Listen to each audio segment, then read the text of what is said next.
The rider moved through the storm without hesitation, guiding his bike across the pale ridge as the world dissolved into sheets of white. The land beneath him existed only in the brief flashes where lightning carved the sky open. For the rest of the time, the ground might as well have been an illusion, shifting shapes, blurred motion, and the faint imprint of tire tracks disappearing as quickly as they formed. The iron steed beneath him roared with a controlled fury, its engine vibrating through his armor in steady pulses that matched the rhythm of his heart.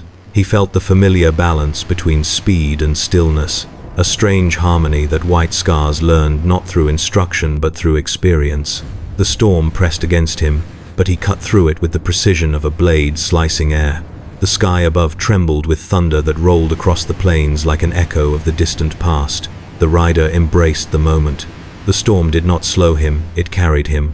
Other engines followed behind him, each one a drumbeat of power moving through the white haze. Their formations stretched across the uncertain ground in a loose, flowing pattern. The White Scars did not cling to rigid geometry.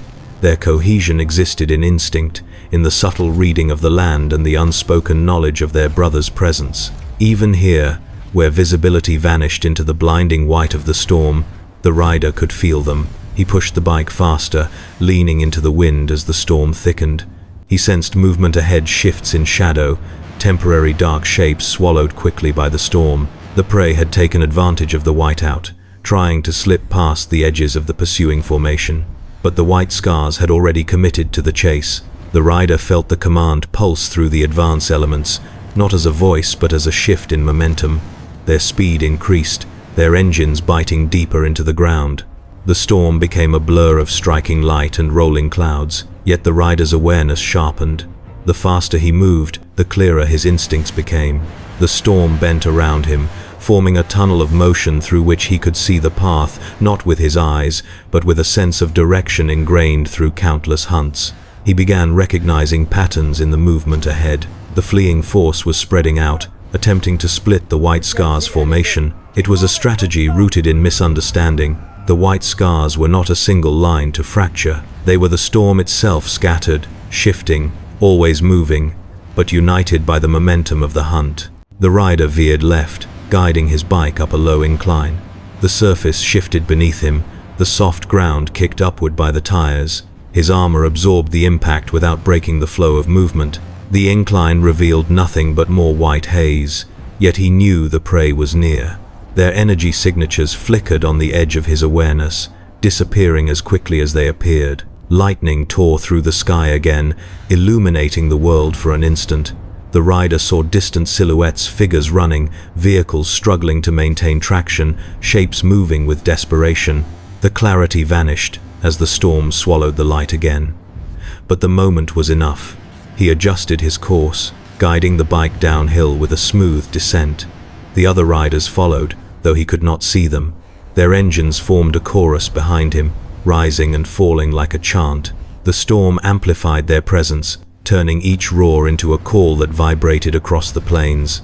The rider sensed the prey shifting direction, curving to escape the predicted path of interception. He increased speed again, letting the bike respond with raw acceleration. The ground became a streak beneath him.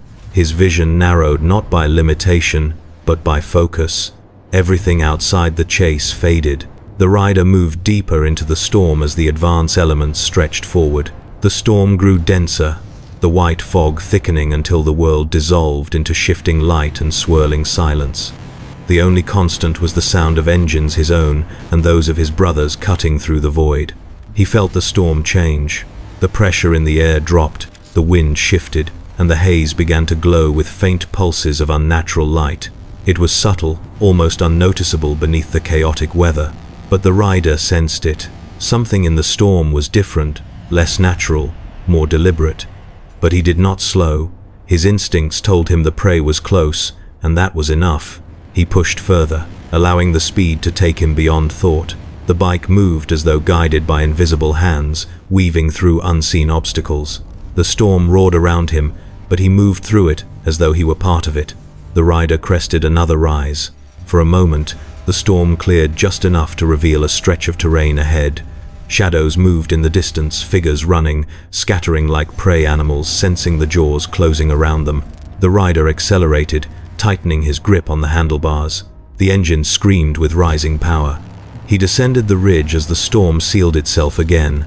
The brief clarity vanished, but the direction remained imprinted in his mind.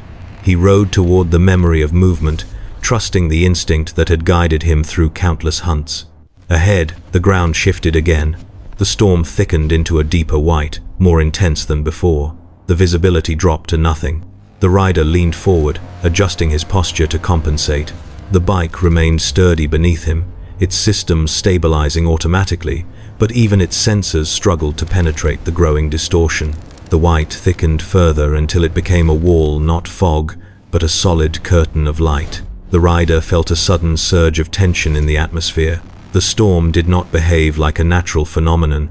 It pulsed, almost like a living thing, shifting in ways that defied recognition. He felt something else too, an echo, a vibration, a sound that did not belong to the storm or to the engines. He heard engines, not from behind, not from ahead, but from somewhere within the white, close, too close. The rider felt the rhythm of these engines. They were almost identical to those of the white scars, the same cadence, the same roar, the same rapid pulse of acceleration, but something about them was distorted. The pitch wavered, rising and falling in unnatural patterns, as though the sound itself was being twisted by the storm. The rider slowed, not out of hesitation, but to sharpen his senses. The engines continued, echoing through the white with a strange, hollow resonance. They grew louder, closer. Then they split into multiple directions, circling him without form or source. For the first time since entering the storm, the rider felt something unfamiliar blooming within the silence. Not fear, but recognition of something that should not exist. The white deepened around him, forming a void with no horizon. The ground beneath dissolved into an indistinct blur. The storm pressed closer, folding around him until the world shrank to a sphere of light. The engines continued to circle. He knew the sound of his brother's bikes. He knew it better than the beat of his own heart. But this sound did not belong to them. It belonged to something else. Something that moved like a rider. Something that hunted like a rider. Something that knew their speed, their rhythm, their instinct. The rider gripped the handlebars and accelerated again, not to flee, but to break the circle closing around him. The storm swallowed him whole. The rider pushed deeper into the white void, letting the engine carry him forward as the storm thickened until it felt like a weight pressing against the armor. The world had narrowed to the small circle of motion around him, his own speed carving a thin tunnel through the haze. Every part of the bike vibrated with the strain, but it remained stable, as if urging him onward. Behind him, the chorus of White Scar's engines had faded into scattered echoes.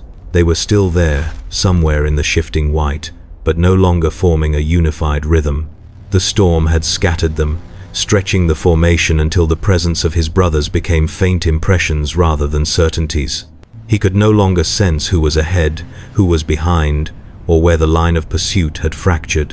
What he heard more clearly now were the other engines, the ones that did not belong to any rider he knew. Their cadence was wrong, rising and falling in unnatural intervals. They drifted through the storm like ghosts, sometimes close enough to feel, sometimes dissolving into the wind.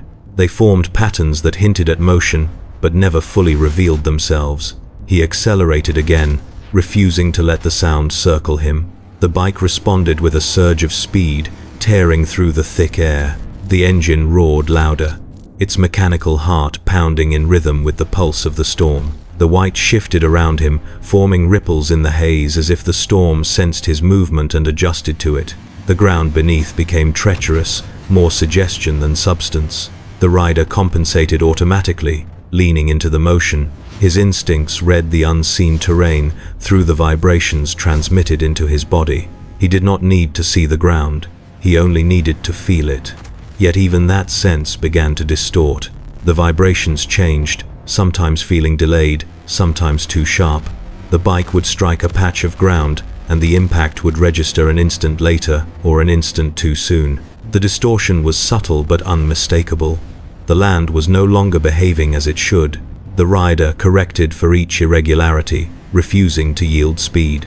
The storm pulsed again, washing across him with an unnatural brightness. He felt the world twist slightly, as though the horizon had been pulled and reshaped. The sensation passed quickly but left him with a faint sense of disorientation. He tried to orient himself by recalling the last clear moment before the storm swallowed everything. The prey had been running toward the far ridge. His formation had converged. The hunt had seemed predictable, even familiar. But now that memory felt distant, like something from a campaign long past rather than minutes ago. The engines returned. They burst from the white around him, several at once, growing louder in a heartbeat. They came from multiple directions, converging on his position with impossible precision. The sound enveloped him, pressing in from all sides. Each engine carried the same distorted pitch, fluctuating as though affected by something unseen. The rider adjusted speed and direction, trying to break the convergence. He veered sharply, cutting across the invisible ground. The bike responded instantly, its tires gripping with confidence despite the lack of visibility. The engines followed, shifting position around him without ever showing themselves. The white haze pulsed again, and the sound changed. The engines faded for a moment, replaced by a deeper resonance, as if something larger moved just beyond sight. The rider tightened his posture, leaning low as the bike tore forward. A faint vibration traveled through the air, passing over him like a wave. He crested another ridge, or what felt like one, and descended into a thicker pocket of white. The world brightened suddenly, as if illuminated from all directions at once. The rider's senses sharpened to a painful degree, every motion heightened by the distortion in the storm. The engines returned again. This time, they were accompanied by the faint echo of something slicing through the air.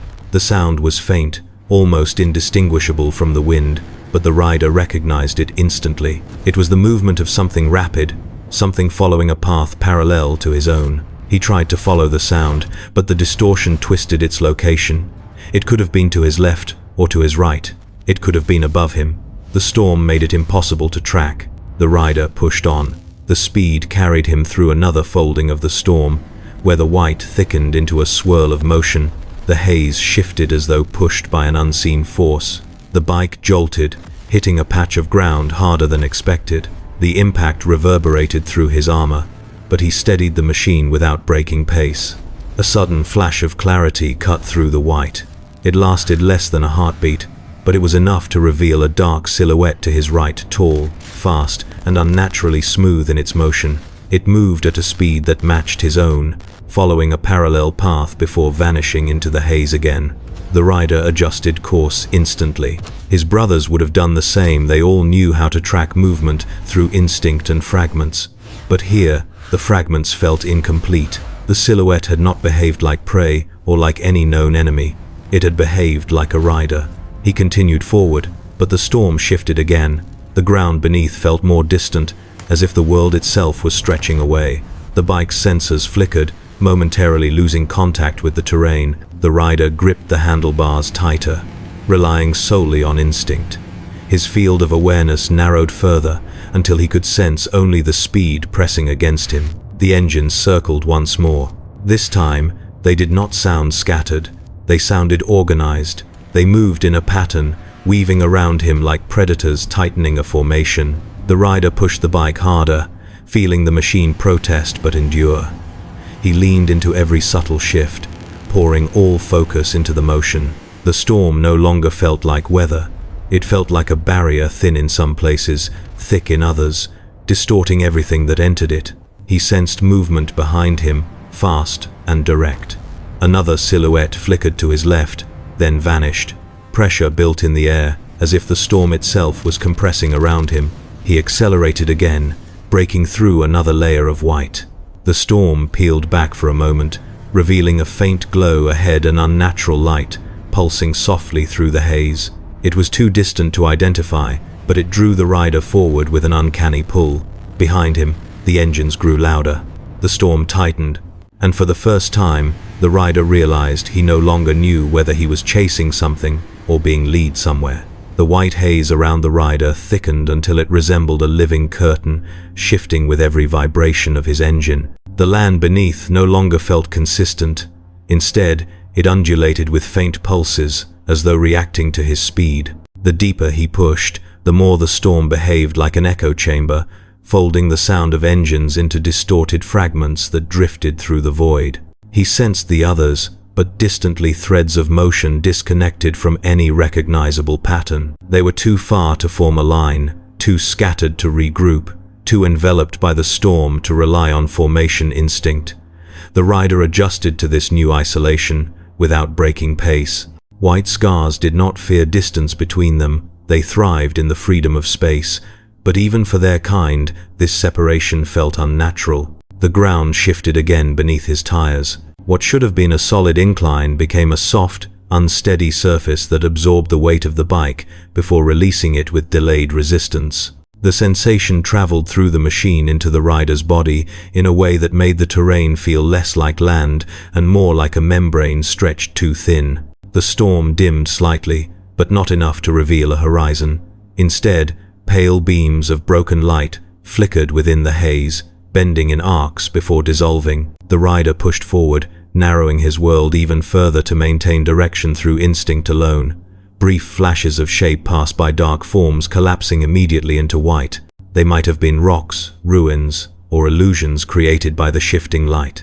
The engines returned again. This time, the sound came with greater clarity, distinct rhythms, each one carrying the familiar cadence of a White Scar's bike under full acceleration. They rose behind him, catching the air with rapid pulses of power.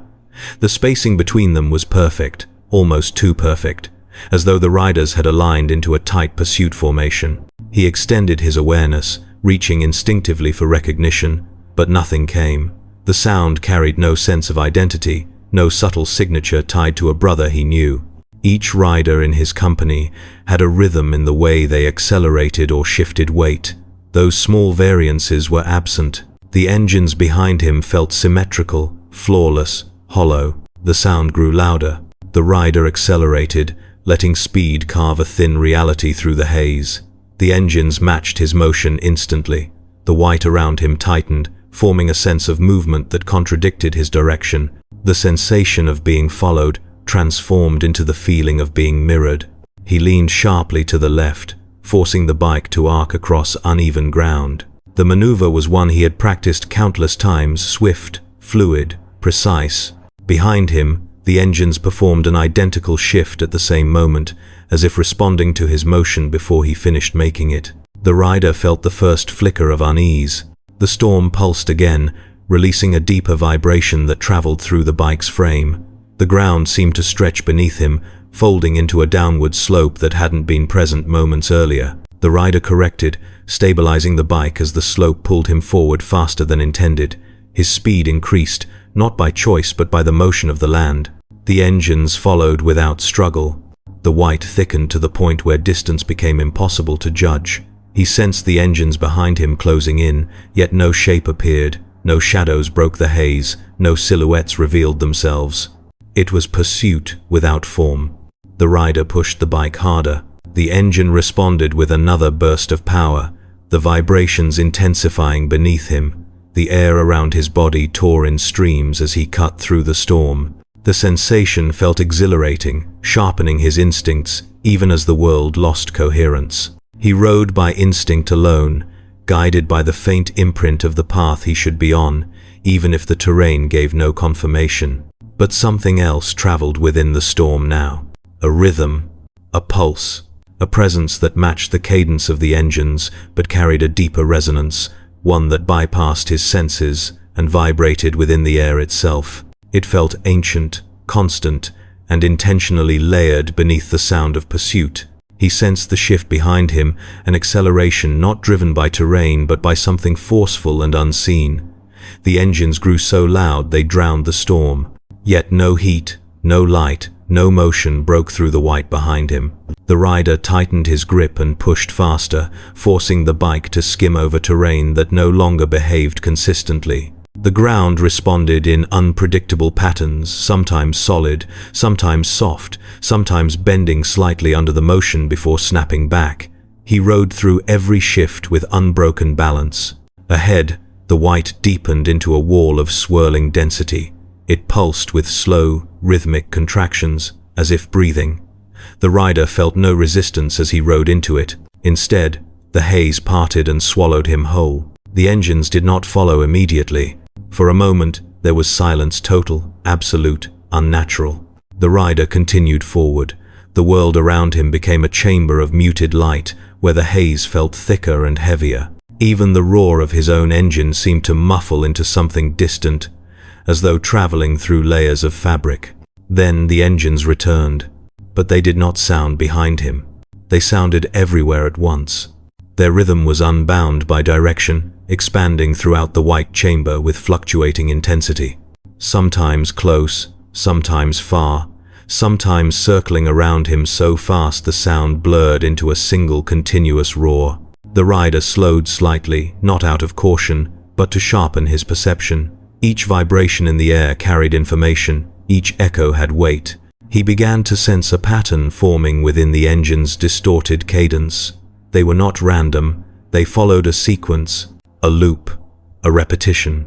The realization arrived with clarity. He was not being followed. He was hearing something being replayed around him, something recorded and projected through the storm, layered upon itself until the sound became a growing labyrinth of echoes. It was impossible for any foe to replicate the unfamiliar instincts of White Scar's riders with such perfection. Impossible to match every shift, every angle of acceleration. Impossible to reproduce the rhythm of their engines. But the storm could. The storm was not echoing the present. It was echoing the riders who had entered before him, White Scar's engines, his brother's engines, engines that no longer responded to formation signals. The rider accelerated again. The storm tightened around him, distorting light into spirals. Something was ahead, something that waited just past the thinning layer of white.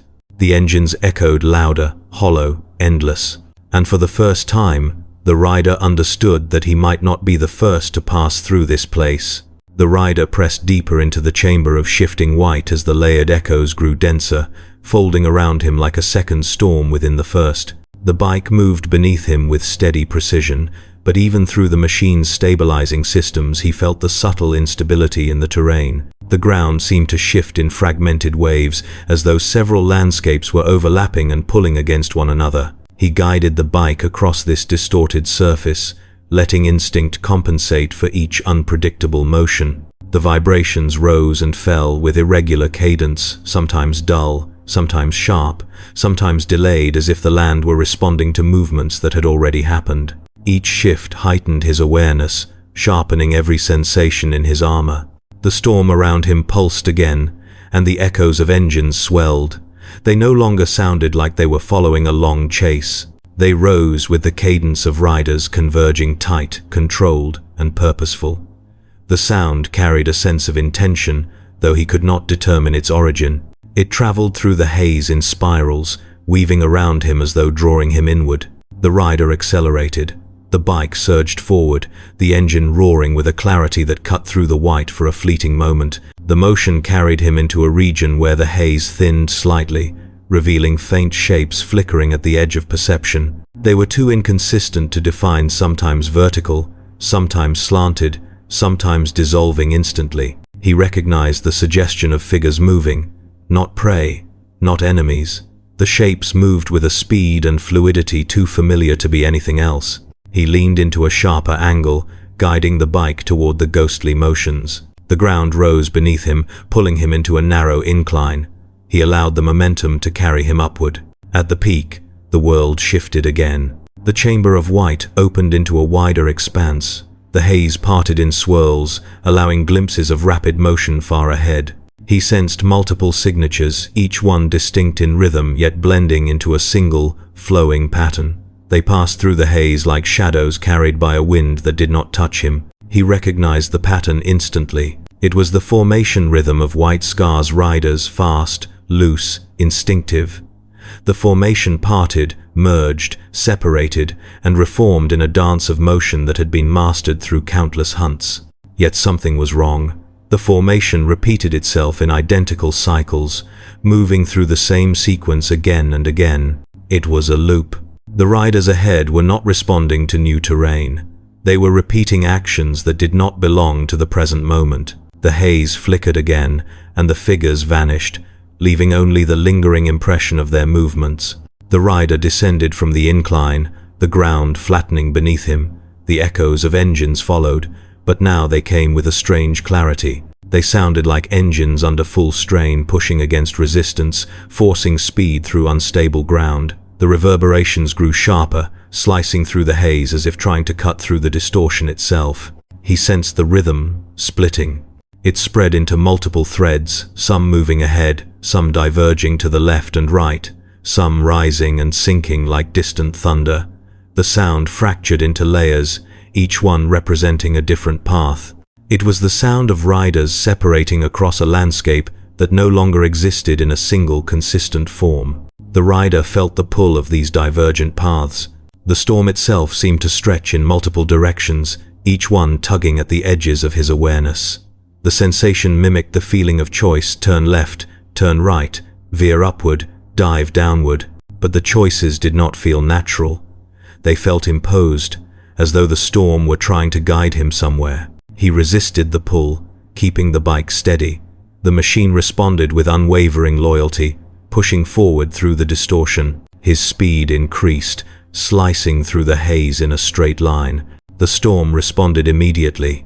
The ground split, not physically, but perceptually, splitting into three overlapping impressions of terrain. One felt like a rising slope, another like a descent, and the third like flat ground. All three existed simultaneously, layered on top of one another.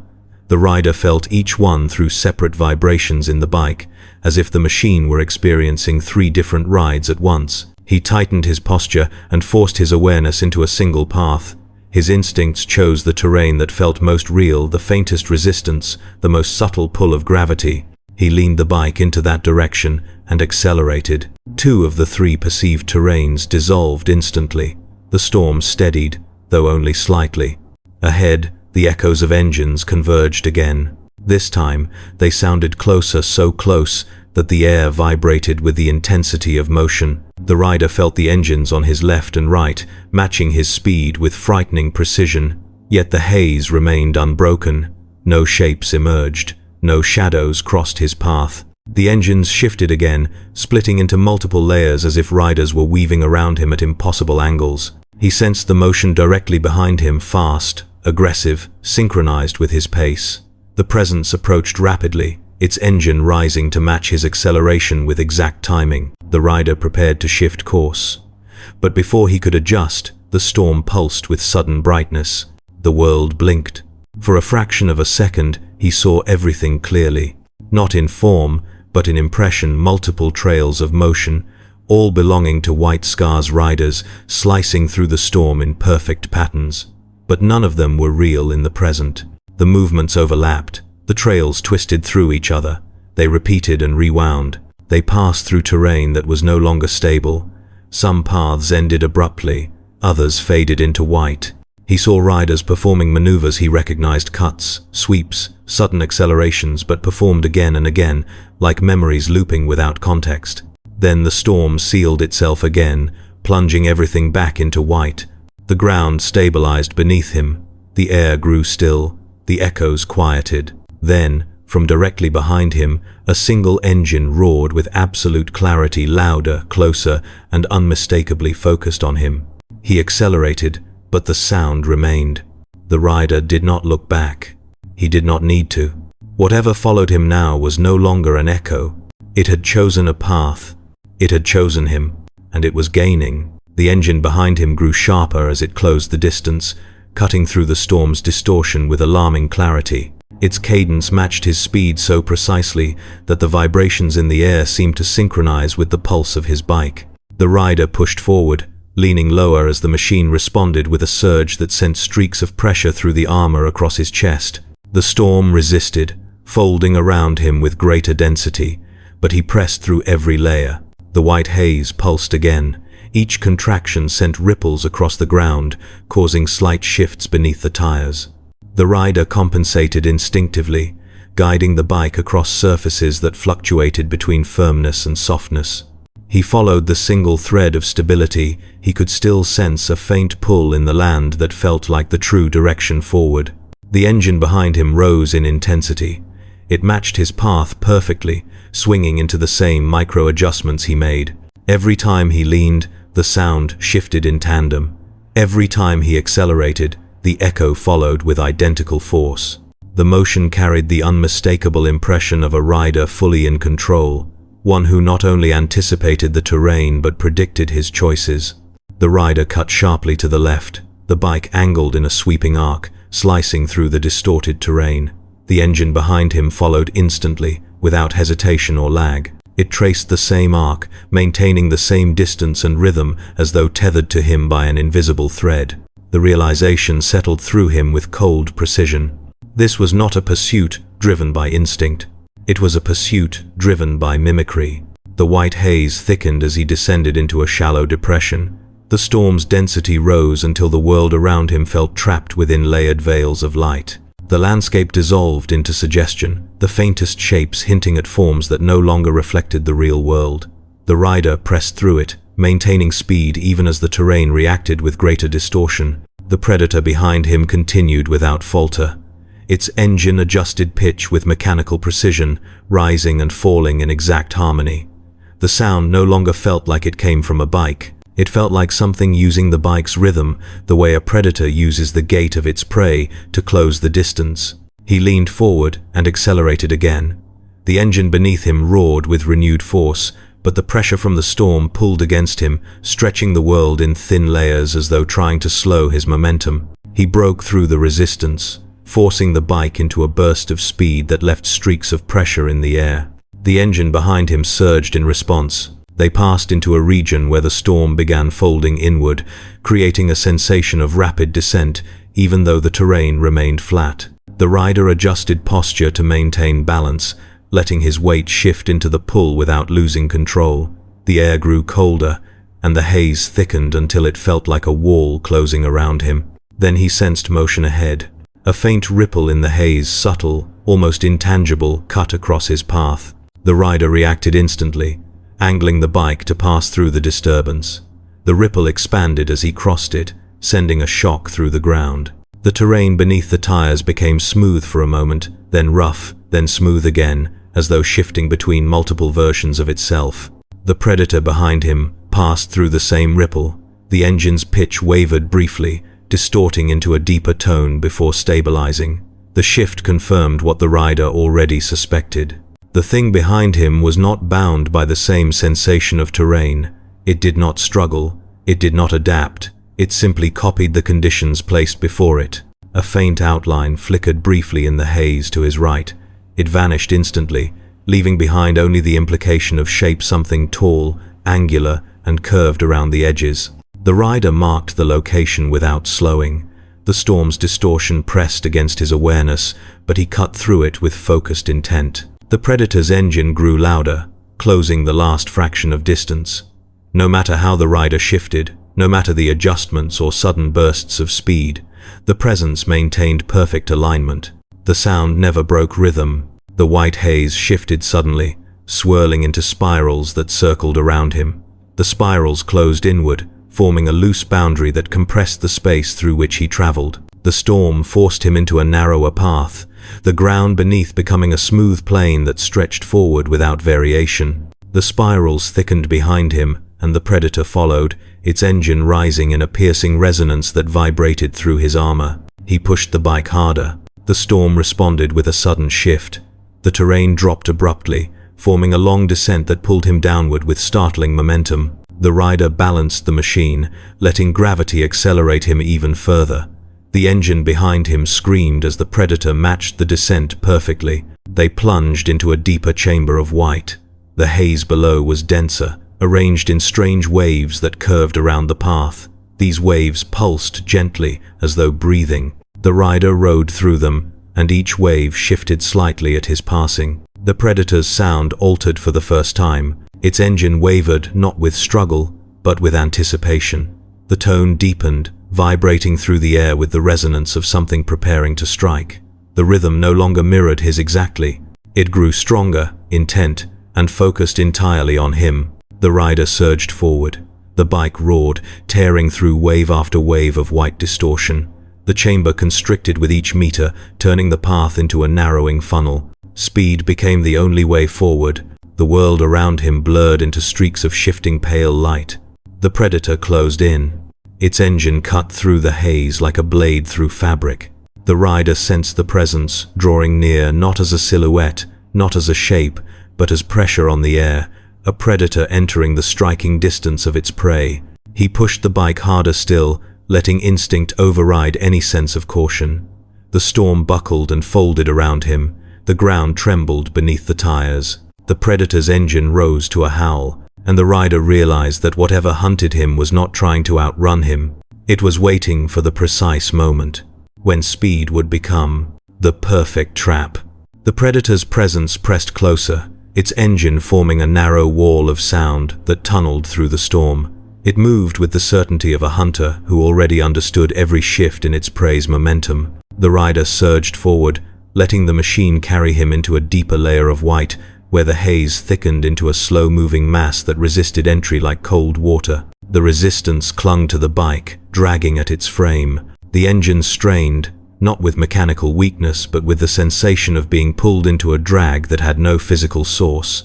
The rider leaned low, letting speed carve a shallow passage through the resistance. The storm rippled around him, compressing into streaks of pale motion as he forced his way through. Behind him, the predator did not slow. Its engine cut through the resistance with ease, slipping into the layer of white without losing the precision of its rhythm. The sound grew sharper, more focused, vibrating directly through the air around the rider.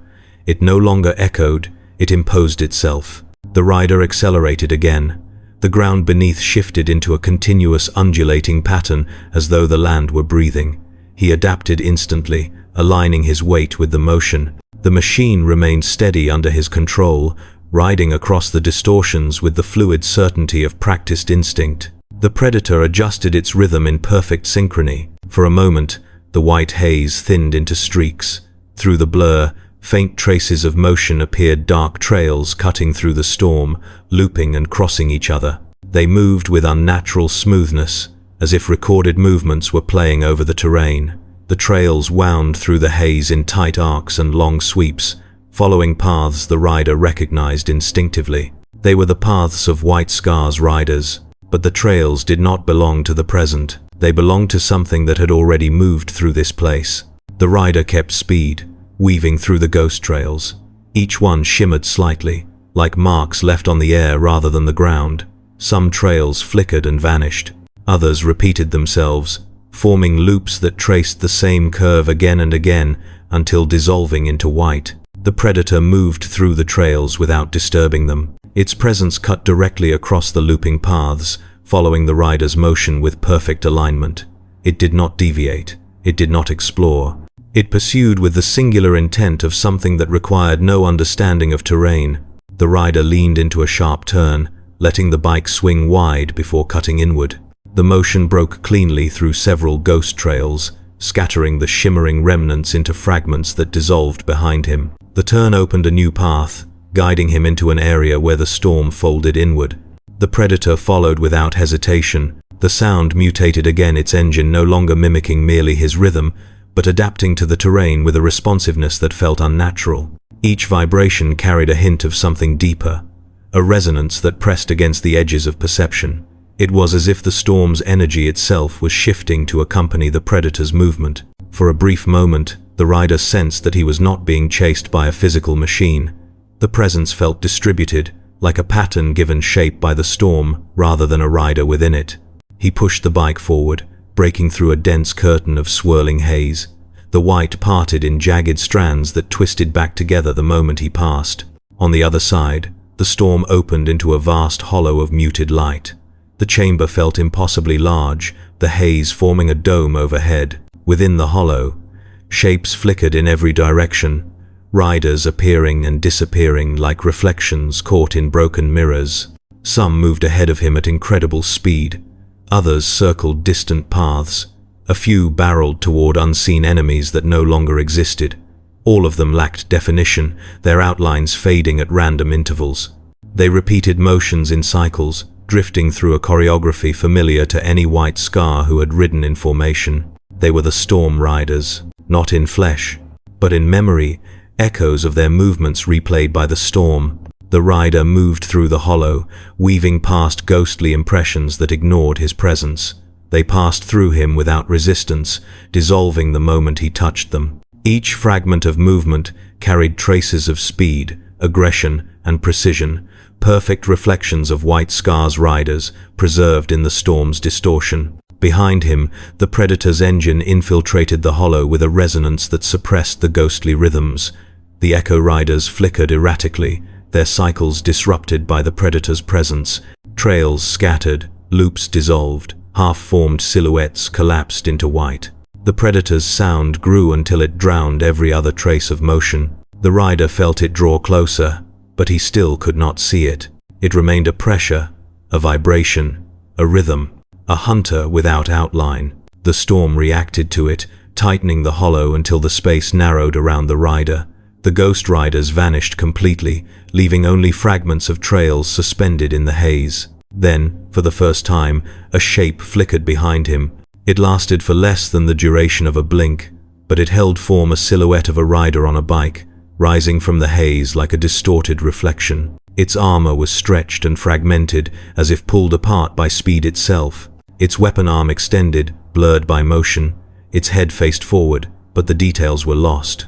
The silhouette collapsed into white as quickly as it formed. The Predator's engine rose, matching the shape's disappearance with a burst of acceleration. The rider pushed forward, but the storm wrapped around him with tightening force. The ground beneath became harder, more defined. The haze began to pulse in slow, rhythmic contractions that matched the Predator's cadence. The hunter was no longer chasing him. It was forcing him into a path. Ahead, the hollow narrowed into a single corridor of thick white, a straight line through which the storm's energy concentrated. Ghost trails scattered repeatedly across its entrance, looping and breaking in cycles that suggested many riders had passed into this same path. None of them returned. The Predator surged. The corridor opened, and the rider felt the storm pull him forward, as if welcoming him, into the place where the others vanished.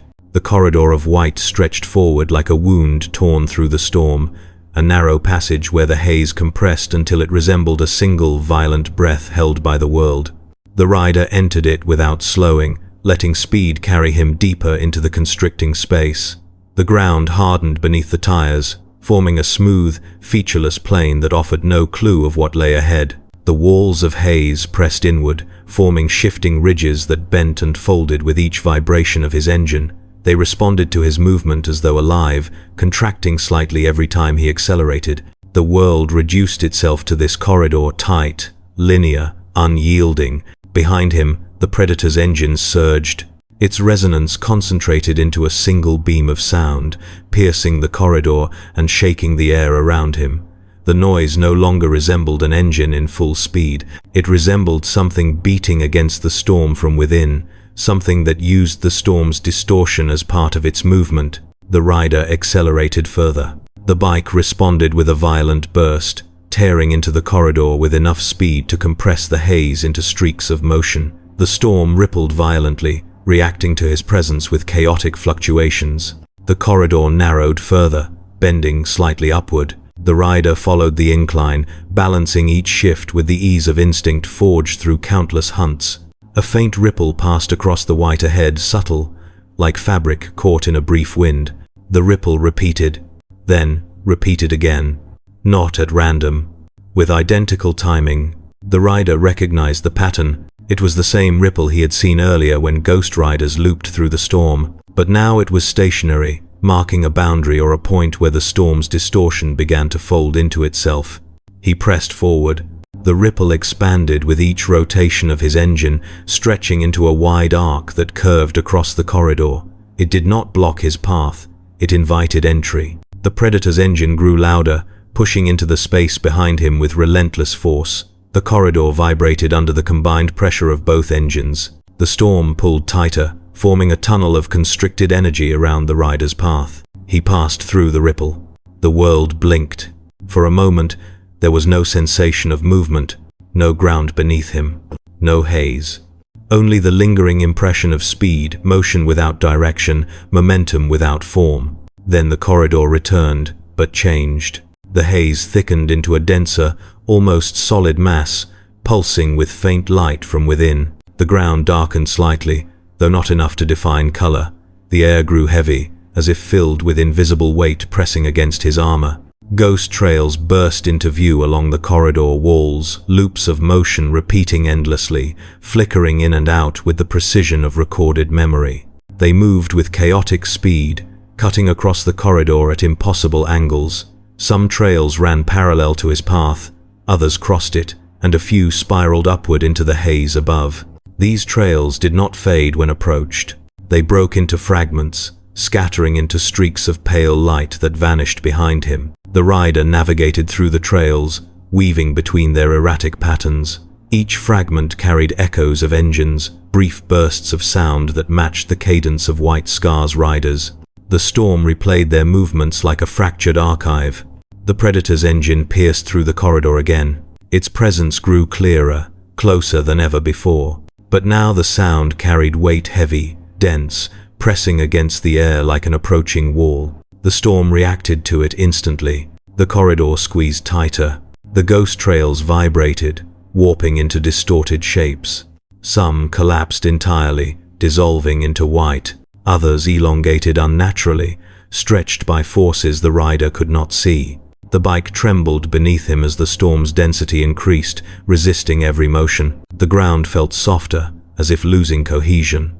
The rider adjusted his posture, forcing the bike to maintain acceleration through the thickening mass. Ahead, the corridor bent sharply downward. A long descent. A fall disguised as a path. The rider did not hesitate. He guided the bike down the slope, letting gravity and momentum pull him deeper into the storm's core. The descent accelerated rapidly, turning the world into streaks of white that curved and twisted around him. The Predator followed with a roar that tore through the corridor, overpowering every echo. Its presence no longer felt like a shape. It felt like a force. The descent ended abruptly, flattening into another stretch of distorted land. The rider stabilized the bike in a single, precise movement, preventing a skid across the unstable ground. The haze thinned slightly, revealing something ahead. At first, it looked like another ripple. Then it expanded. Then it sharpened into a boundary, an arch of white light stretching across the corridor. The arch pulsed like a heartbeat. The space beyond it shimmered, distorting the haze into curved layers. Ghost riders flickered around the arch, looping through motions that ended the moment they touched the light. The trails repeated endlessly, collapsing and reforming as if trapped in a cycle with no exit. The rider felt something shift inside the storm. The Predator slowed. Its engine lowered pitch, not from fatigue, but from expectation. The arch responded to the sound. The light intensified, rippling along its surface. The haze around it drew inward. The Predator wanted him to cross. The storm wanted him to cross. The arch pulsed again, slower now, steady, deliberate. He approached. The bike maintained perfect alignment. The haze behind him folded into the corridor, pushing him forward. He passed beneath the white arch. The world vanished.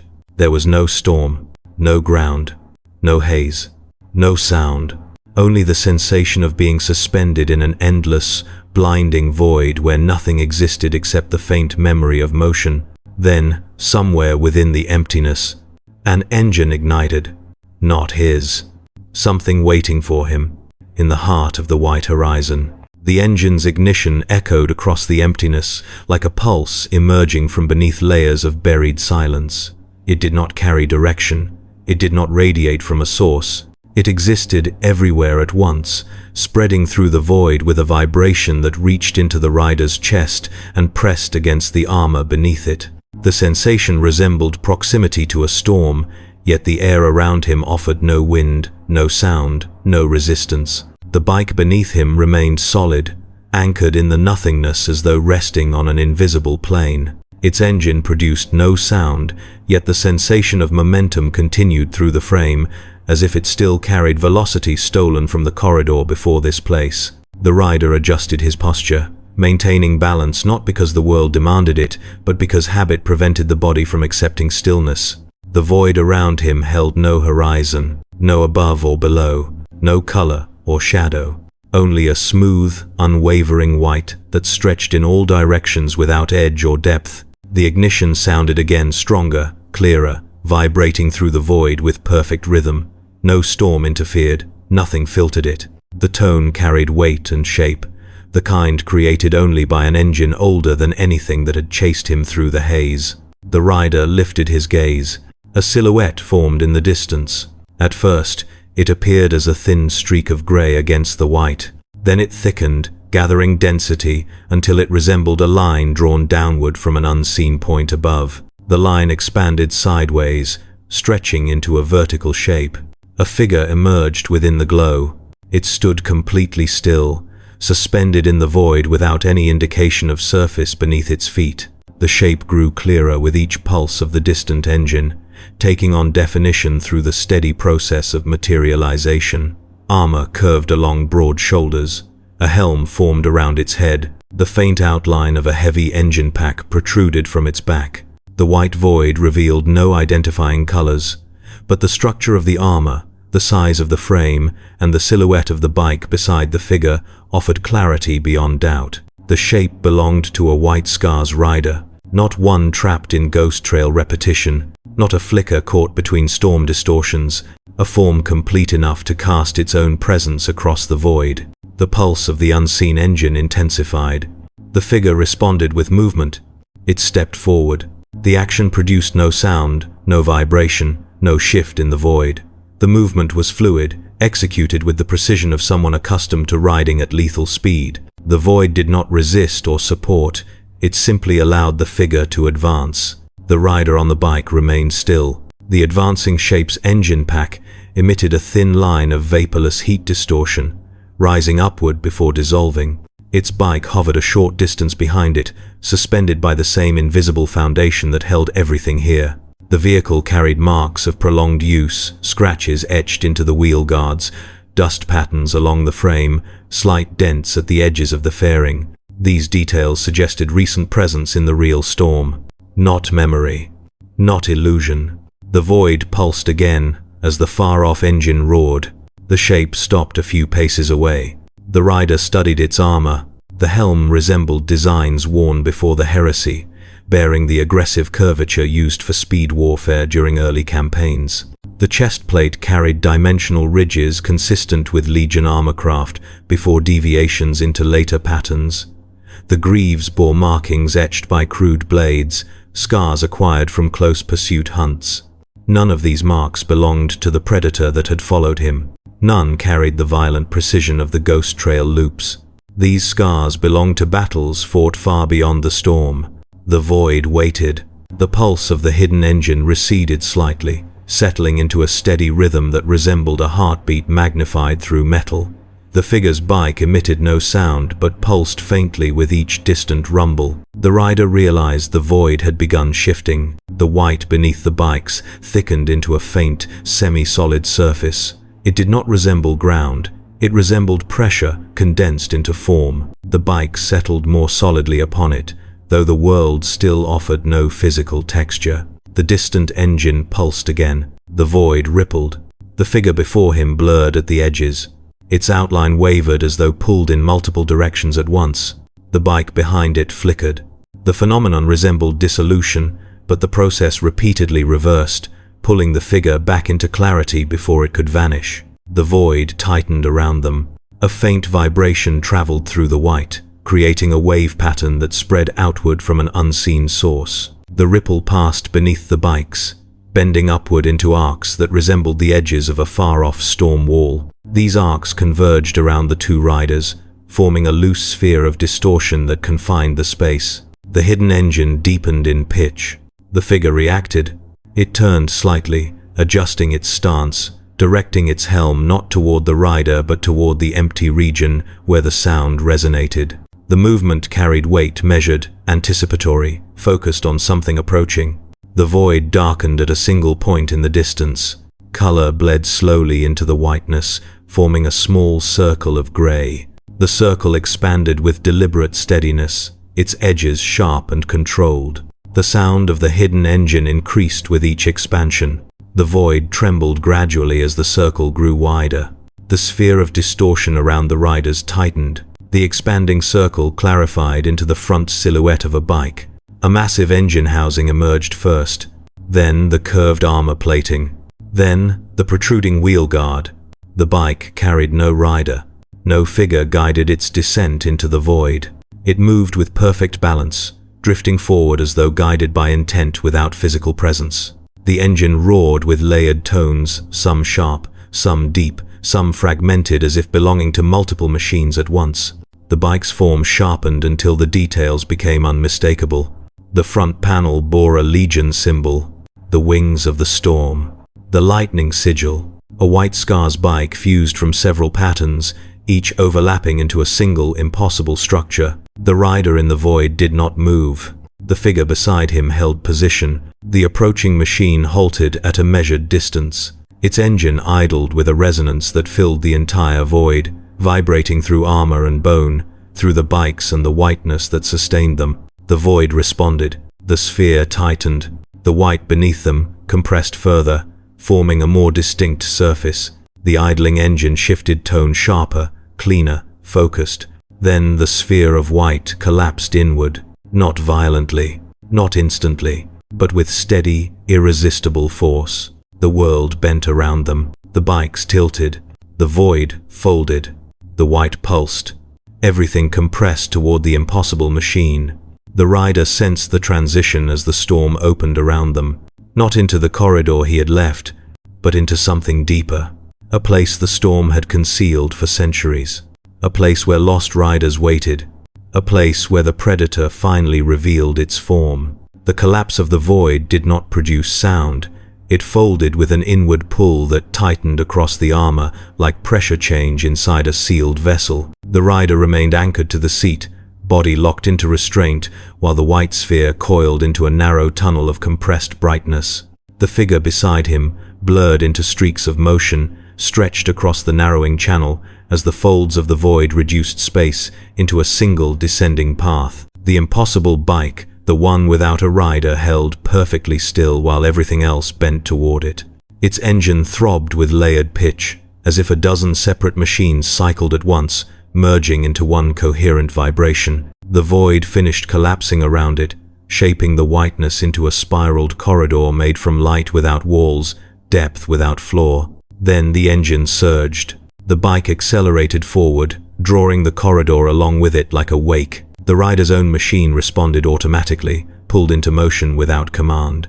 The figure beside him shifted into a trail of streaking white, locked into synchronized movement pulled by the same current. Speed returned, but this was no physical acceleration.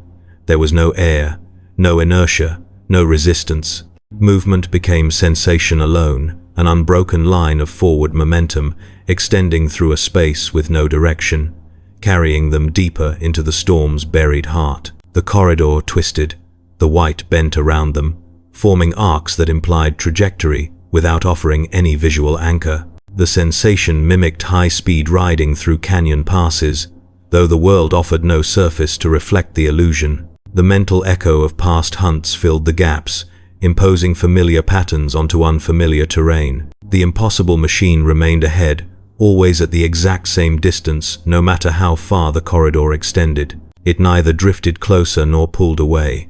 Its engine pulsed in perfect intervals, each beat sharpening the shape of the corridor, carving temporary edges before dissolving them back into light. The rider felt the pressure begin to shift. Something in the whiteness changed density. The corridor narrowed and then widened, not in shape, but in intensity. The brightness fluctuated until faint lines emerged along the walls. These lines resembled tire trails, thin, repeating arcs carved deeply into the texture of the void. The trails did not belong to the bike's present. They belonged to countless others. The corridor widened again, revealing layers of overlapping paths, each one etched by a different machine. Some loops curved sharply, others formed spirals. Many ended abruptly, snapped off as though consumed before reaching a destination. The impossible machine's engine deepened in tone. The trails answered. Faint silhouettes materialized along the distant curves of the spirals, shapes suspended in cycles of incomplete form. Some appeared mid-turn, heads angled into maneuvers frozen by time. Others leaned into non-existent winds, armor stretched by streaked distortions. Each shape carried the outline of a white Scars rider, their forms blurred by repetition, their postures locked inside patterns they had attempted to carve from the storm. They were not illusions, they were remnants, riders who had reached this depth of the tempest before him, riders who had not escaped. The corridor trembled. The impossible bike slowed. The rider's machine matched the deceleration immediately, bringing him toward a wide circular opening that replaced the spiral path. The whiteness dissolved around him, forming a chamber of empty space enclosed by faint ridges of light. The figure whose silhouette had emerged earlier stood at the chamber's edge, finally regaining defined form. The bike without a rider came to a full stop. Its engine did not idle. It maintained a steady growl, a tone that vibrated across the chamber with weight beyond volume. The machine held itself upright, balanced as if bound to a magnetic track. Its front panel, bearing the layered lightning sigil, absorbed the whiteness rather than reflecting it. The chamber responded. More silhouettes formed along the perimeter. Each stood beside a bike, identical in design to those ridden during the earliest years of the Great Crusade. Long-nosed engines built for harsh terrain, reinforced frames designed to cut through atmospheric turbulence at lethal speed. Some machines bore deep scars, others looked untouched by any battle, but none showed signs of abandonment. Each shape remained paired to a rider. They collectively faced the impossible machine at the chamber's center. The rider who had been pulled into this depth dismounted instinctively. The ground beneath his boots produced no sound, no texture, yet remained firm enough to hold his weight with the solidity of stone. His armor adjusted pressure, compensating for the absence of gravity fluctuations. The white chamber remained motionless. Then the silhouettes along the perimeter clarified further. These were not ghost trail echoes like those in the storm corridors. These forms carried full structure. Visible armor, defined limbs, bike engines attached by solid mass rather than blur. Yet none of them moved. The rider stepped forward. The chamber brightened. The silhouettes sharpened into full figures, each wearing white scars, armor painted in patterns no longer used by any existing brotherhood. They bore the colors worn before the heresy, before Terran and Chagorian schisms grew, before the Legion fractured beyond recovery. Some of the armor pieces carried ornate carvings, blades pinned across greaves, talismans etched with storm sign. Others bore marks of old campaigns, claw rakes, lance punctures, patterns carved into pauldrons to mark victories won across early conquests. These were riders from centuries lost, not memories, not echoes. Riders who had entered the tempest and had never emerged. Each figure stood perfectly still beside their bike, heads tilted downward as though the storm had frozen their last conscious gesture. Then the impossible machine reacted. Its engine roared, shattering the stillness. The light of the chamber surged outward. The silhouettes lifted their heads, their postures aligned. Their armor shifted with slow, deliberate movement. The impossible machine pulsed again. The chamber obeyed. The riders stepped forward, not in unison, not as soldiers, but as fragments pulled by a single commanding force. Their bikes activated simultaneously, engines igniting without sound but filling the chamber with vibration. Great arcs of white rippled beneath their wheels like shockwaves from a seismic impact. The impossible machine's tone deepened. The riders closed in. The formation tightened around the new arrival, an expanding circle that pressed inward with coordinated precision. The pressure felt like the approach of a tightening storm wall, compressing the space around the rider until the chamber's edges disappeared behind the advancing silhouettes. Then he understood. This was not an assembly. It was an induction. The storm did not merely trap riders, it absorbed them. It folded them into a lineage of those who had come before. Each silhouette represented a rider chosen by the tempest.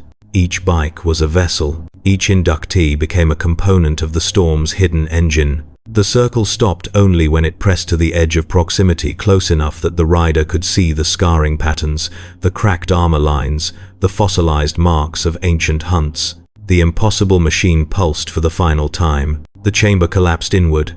Speed returned. The storm opened.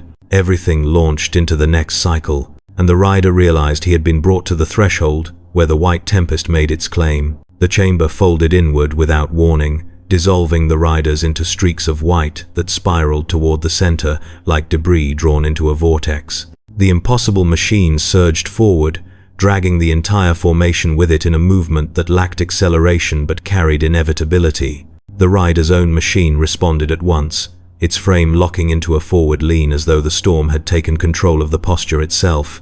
The white around him thickened into layered streaks of motion. The sensation did not resemble speed in any real environment. It resembled descent, an unbroken fall, through a depth that had no measure. The space narrowed and widened simultaneously, producing the pressure of confined passage while also stretching the world to impossible scale.